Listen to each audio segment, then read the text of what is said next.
আমি রোজা রমজানের মাসে 1 মাসে লিগা যাইতাছি, দে 500 টাকা গাড়ি ভাড়া দে। তোর আবার কি আর গাড়ি ভাড়া? তুই তো ভূত, তোর আবার গাড়ি ভাড়া লাগে না? তাও তো ঠিক, আমি তো ভূত। হ্যাঁ এখন রোজা রমজানের মাসে আমি যা যা উপদেশ দিয়া যাম তাই তাই মানবি, বুঝছস তো?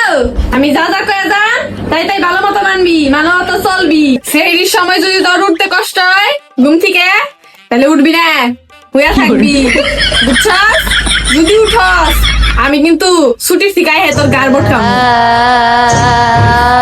সারাদিন তো রোজা রাখবি, কথা শুন, সারাদিন তো রোজা রাখবি। রোজা রাখার সময় যদি তোর খিদা লাগে আমারে কইস, আমি ওই জায়গা থেকে বিরিয়ানি পার্সেল করে দিমনি, তাও কিন্তু না খেয়ে থাকিস না, বুঝছস? আর আজান যখন দিব আজানের আগে খেয়ে লাবি, আজানের পরে কিন্তু খাবি না। যদি খাইছ তোর গার আর গাল থাকবে না।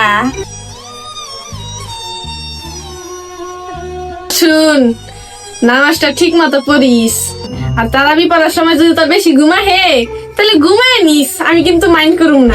আর শুন, 8 টাকা পড়ে আহিস, এর বেশি পড়িস না, ঠিক আছে? মাথায় ঢুকায় রাখ ভালো করে।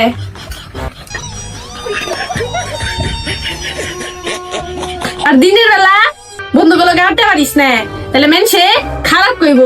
আর হুন, রাইতে পারলে নামাজের পর বন্ধু বান্ধবরে নিয়ে যায় পেঁপে, আনারস, পেয়ারা, ডাব, পায়রা খাইস, কিন্তু চুরি কিন্তু করিস না।